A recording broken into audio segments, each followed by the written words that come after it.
Good morning po. Napakaganda ng sabi ng kanta. Kailan pa ibibigay ang buhay mo at lakas? Dahil nga, pwede ba natin sagutin sa ating mga sarili? Sa Kanyang nagbigay sa iyo ng buhay na wagas. Kung ang araw mo ay lumipas na, makuha mo pa kayang siya'y paglingkuran.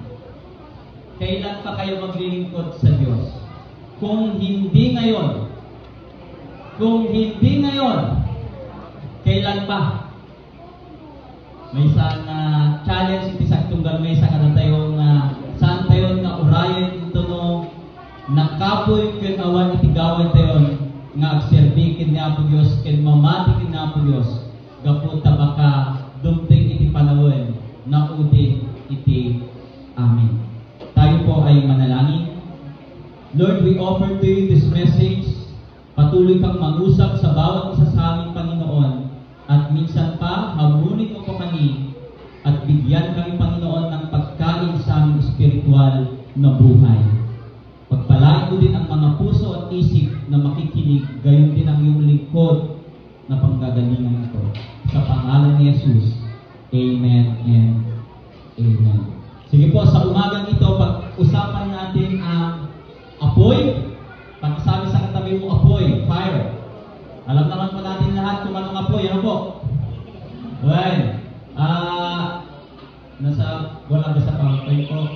The division and the signs. The fire, the division and the signs. Pentecost 10 sermon. Nung nakaraang linggo, binigyan din ng ating teksto ang hindi dapat pag-iimpok ng kayamanan sa lupa sapagkat ito'y masisira lamang. So the Sunday before last Sunday, pinag-usapan natin yung mayamang hangal. At noong nakaraang linggo naman, patungkol ito sa hamon ni Jesus sa mga mayayaman na ibenta ang kanilang ari-arian at ibigay ang napagbentahan sa mga mahihirap. Ito po ay sermon ni Pastor Alan. At napaka-challenging at napakabigat na hamon.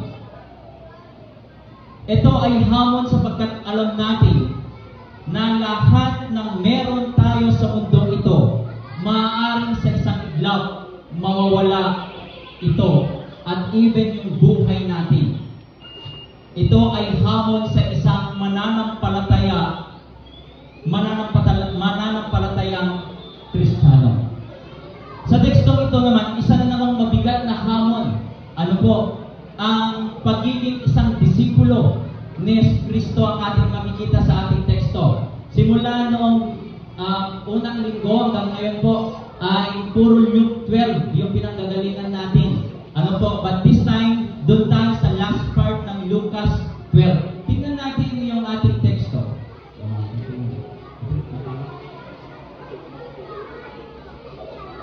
Sige po. Tingnan natin yung kwento ng ating teksto sa umagang ito. Si Jesus, after po niyang i-explain yung about sa hindi pag-iimpok ng kayamanan, ano po, ang binabanggit niya naman dito, lobat ata. Next na lang natin. Ayun. Sabi niya sa Lucas 12, naparito ako upang magdala ng apoy sa lupa. Kabulwa. Sige, technical na kaya niya. Naparito ako upang magdala ng apoy sa lupa at sana'y magliyab na ito. Kanina dun sa Sunday School, sabi ko kay Kai, grabe naman po Diaz, nakakatakot naman yung teksto, paano ituro ko sa mga bata? Kasi napakabigat ng sabi niya, hindi ako nandito para magdala ng kung ano, kundi nandito ako upang magdala ng apoy. At may isang bautismo na dapat akong danasin at ako'y nababagabag. At ako'y nababagabag hanggat hindi ito nagaganap. Akala ba ninyo'y naparito ako upang magdala ng kapayapaan sa lupa? Ano po isa? Magdala ng kapayapaan sa lupa?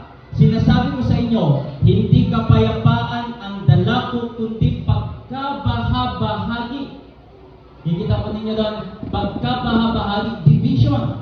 Mula ngayon, ang 5 sa isang sambahayan ay mahahati. 3 laban sa 2, 2 laban sa 3.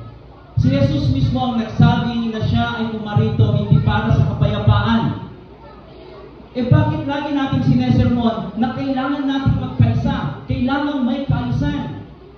Tila ba sa pagsabi ni Jesus ng ganito, parang sinasabi niya, okay lang ang division, okay lang ang magkabahagi, okay lang ang hindi magkakasundo, okay lang ang mag-aaway-away.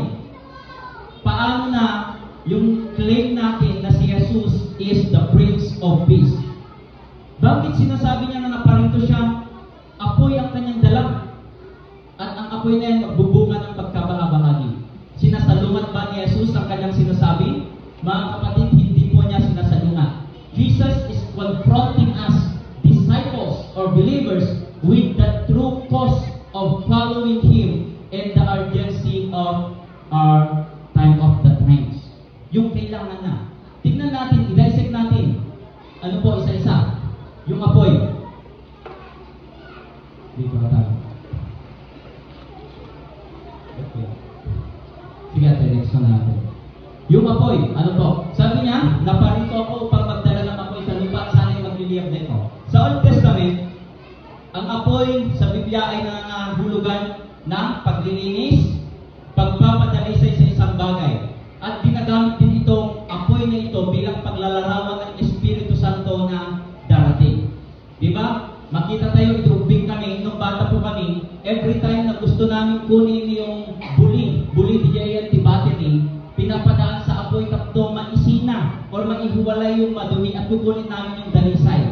Ganun din yung sa gold, sabi niya doon sa ating sa Bible, especially sa 1 Peter, na yung bawat ginto in order for you para makuha yung gold at makita kung ito ay tunay at dalisay, kailangan dumaan sa apoy. Ano po? At yung dumating yung banal na Espiritu sa mga disciples, anong naging senyal? Apoy na pumunta sa mga ulo nila. At even yung logo natin, yung cross tapos yung dalawang ganyan, ano po, hindi po yun basta kung ano lang. That's fire. Na ibig sabihin, sa pamamagitan ng Espiritu Santo na isinalalarawan ng apoy na yon at ni Yesu Kristo yung cross, nag-join ang dalawang malalaking iglesia. Ang Methodist Church, ang Evangelical United Brethren Church. Sa Matthew 3:11, ang sabi ni Juan, binabautismuhan ko kayo ng tubig bilang patunay ng inyong pagsisisi at pagtalikod sa kasalanan. So there is cleansing and there is repentance. Ngunit darating ang kasunod ko ay magbabautismo sa inyo ng Espiritu at sa apoy. Ang apoy ay sagisag ng banal na Espiritu na bumaba sa atin upang tayo ay bigyan ng kapangyarihan. So ang apoy, pag sinabi ni Jesus Christ, I came and I bring yung apoy na ito, yung fire na ito, hindi ibig sabihin na susunugin tayo, kundi ibig sabihin dadalisayin ang mundo, lilinisan ang mundo, at hindi lang yan, i-empower tayo sa pamamagitan ng kanyang Espiritu Santo. Bakit kailangan natin ma-empower? Upang sumunod at tumupad sa pinapagawa sa atin ng Panginoon. Ang nais ni Jesus ay magliyab na ang apoy na ito. Yung urgency, dapat ngayon na magliyab, dapat ngayon na malinis, dapat ngayon na may sakatuparan. Yung bautismo na aking tatahakin, yung aking kamatayan, yung aking pagliligtas sa mundo, dapat ngayon na mangyari. Nais niyang maganap na ang kanyang misyon. Ang kanyang pagpapadalisay sa bawat taong naniniwala sa kanya at ang kanyang paglilinis sa mundo dahil sa kasalanan at yung pagbubuhos niya ng banal na Espiritu na mamumuna sa ating pananampalataya.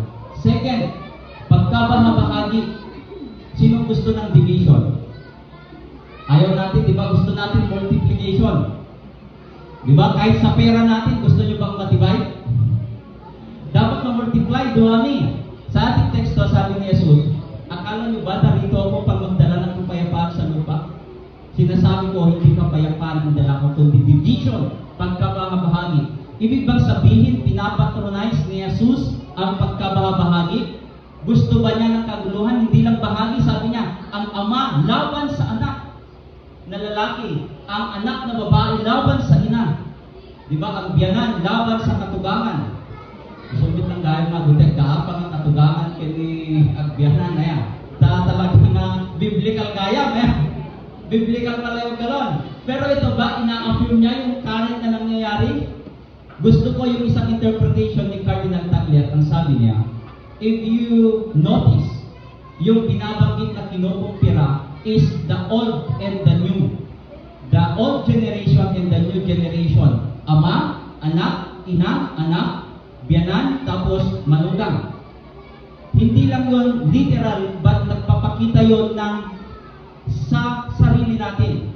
That if we proclaim yung pananampalataya natin kay Kristo, yung old na sarili natin, old self natin, inaaway niya yung new self natin.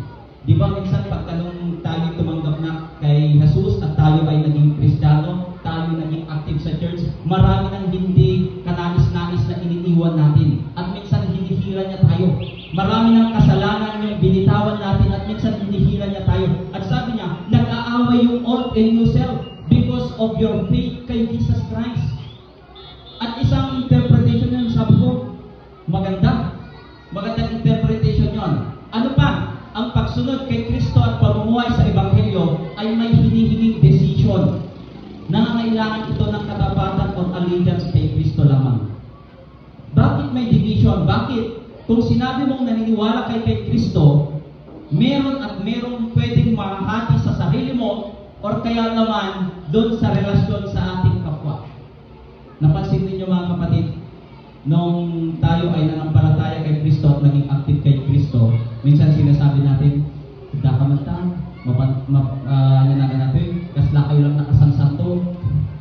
Di ba? Kanayon kayo nga, Bible study, discipleship group. Minsan yung mga members ng kami natin, at makikita natin, sabi pa, makikita din natin minsan, hindi lahat sa loob ng pamilya, pare-parehas kayo ng pananampalataya.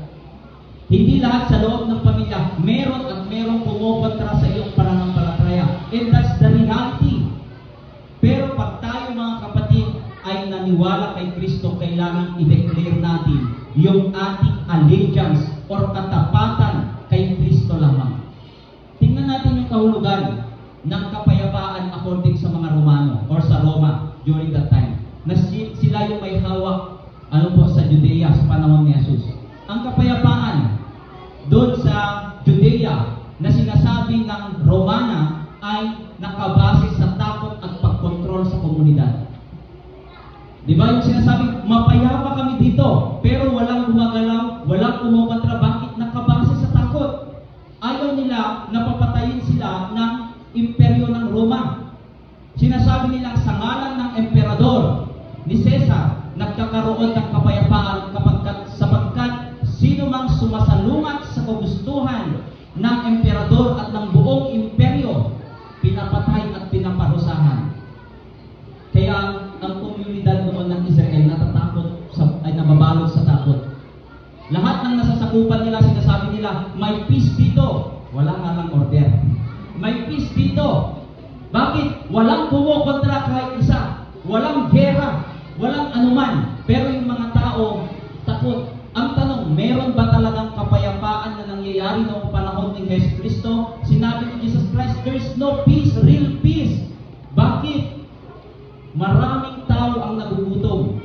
Maraming tao ang pinagmalupitan. Maraming tao ang dumanas ng kawalan ng hustisya. Meron ba totoong kapayapaan?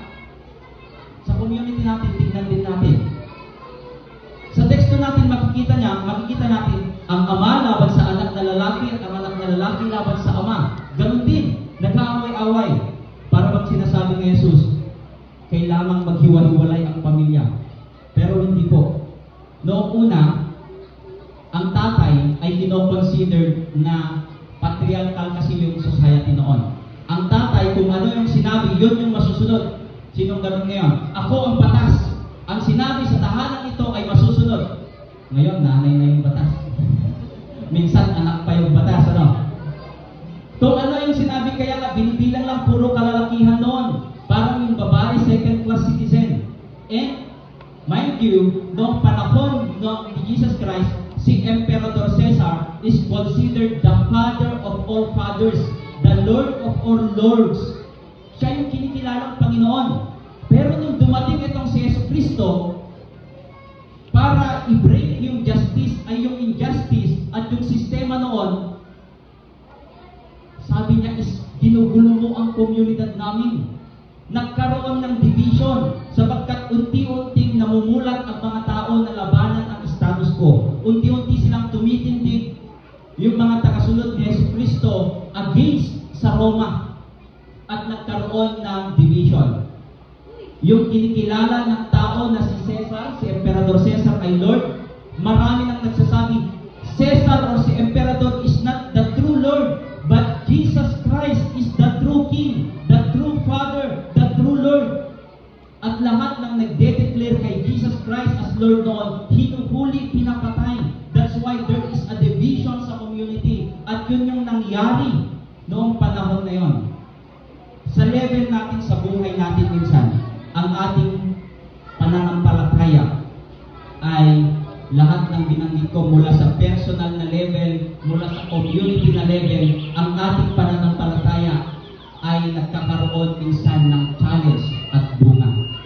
Ibig bang sabihin, huwag na akong manampalataya, bakit paghiwa-hiwalayin naman kami? Hindi po. Pero ipinapakita nito that once na tayo ay naniwala sa ating Panginoon, siya lang ang ating pupurihin, siya lang ang ating sasambahin, at siya lang ang ating susundan at wala ng iba. Ito yung katotohanan. That even kung makita niyo sa mga nakaraan, minsan kahit sarili natin, kahit sariling kagustuhan natin, nasasakripisyo for God. Pero hindi niya po tayo iniiwan na ganun lamang. Bagkus binibigay niya kung ano yung nararapat para sa atin. And that's the cost of discipleship na binabanggit ni Pastor Carlos Castillo sa Sunday School kanina. And that's the cost of following Jesus. Makita niyo po yung mga unang sumunod kay Jesucristo. Tayo, mapalad tayo ngayon kasi walang nagbabawal na magbasa ng Biblia. Sa Middle East, binabawal nila ang pananampalataya ng Kristiyano. Hinuhuli.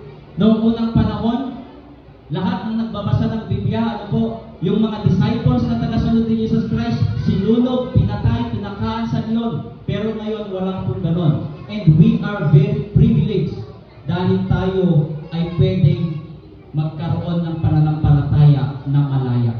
At tayo ay nagpapasalamat sa komunidad na ganon. Third, the symbols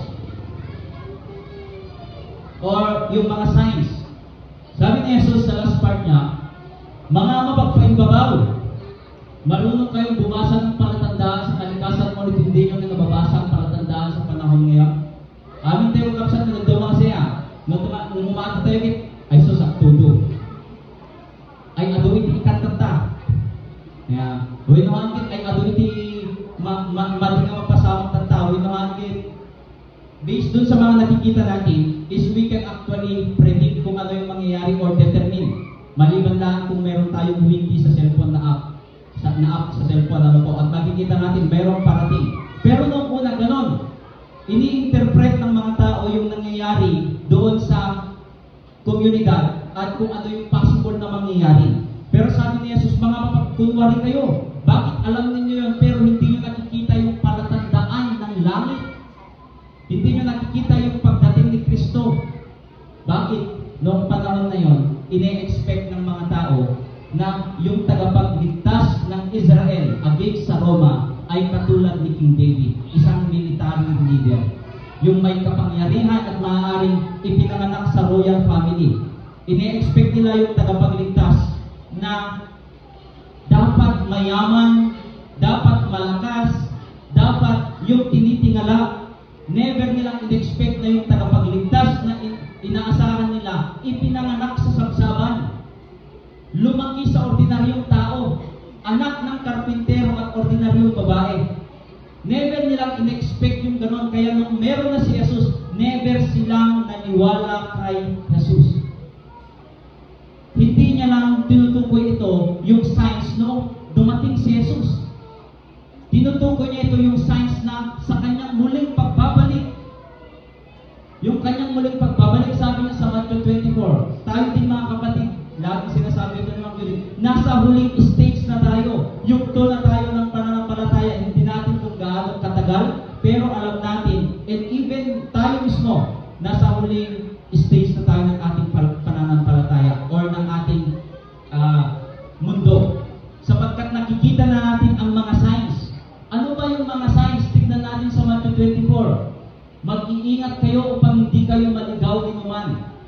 Diba? Ito yung mga signs ng kanyang pagdating ulit, pagdating ni Yesu Cristo ulit. Ano po? Maraming paparito sa pangalan ko at magpapanggap na sila ang Kristo at marami silang maliligaw. Na papanood nyo na yan sa TV? Nakikita nyo na yan? Na maraming dumarating at sabi nila, ako ang Diyos, the Almighty Father. Diba? Marami daw magsasabi ng ganyan. Makakarinig kayo ng mga labanan at mga kabalita ng mga digmaan sa iba't ibang dako.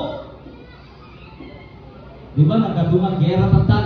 Ngunit huwag kayong mabahala dahil talagang mangyayari ang mga iyon. Bagamat hindi pa iyon ang katapusan ng mundo. But these are the signs na yung pagdating muli ni Jesus ay nalalapit na. Next po. Hindi natin may next na pakita lang. Yan. Maglalaban-laban ang mga bansa at gayon din ang mga kaharian. Biblikal po yan. Magkakaroon ng taggutom at lilindol sa maraming lugar. Kailan lang nagkaroon tayo ng tsunami alert. Ano po? Yung taggutom, lagi naman tayong gutom, di ba? Ano po? Magkakaroon ng taggutom, anong famine? Pagkatapos ay kapuputan kayong lahat dahil sa inyong pagsunod sa akin at isasakdan kayo upang mahirapan at patay. Nangyari ng panahon ng mga disciples. At dahil ito'y marami ang tatalikod sa kanilang pananampalataya. Mapupuot sila at magtataksil sa isa't isa. No wonder, ano po, maraming nagbabackslide sa panahon ngayon. Maraming nawawalan ng tiwala sa Panginoon. Maraming lumalayo sa Panginoon. Maraming magpapanggap na propeta at ililigaw ang mga tao. Laganap ang kasamaan, kaya't manlalamig ang pag-ibig ng marami. Ngunit ang mananatiling tapat hanggang wakas ay siyang maliligtas. Ulitin natin. Ngunit ang mananatiling tapat hanggang wakas ay siyang maliligtas. Pakitignan mo po yung katabi ninyo kung kaya niyang manatili hanggang wakas. O baka pangdamdamo lang. Ipangaral sa buong sanlibutan ang magandang balitang ito tungkol sa kaharian ng Diyos upang magsilbing patotoo sa lahat ng bansa at saka darating na ang wakas. Mga kapatid, nakikita natin yung mga signs and we need to be sensitive at pag-aralan at tignan ang mga signs na ito. Doon sa isang kanta, sabi niya, ito ang panahon din na uso ang mag-backslide. Ito ang panahon ng pagbabalik loob sa Kanya.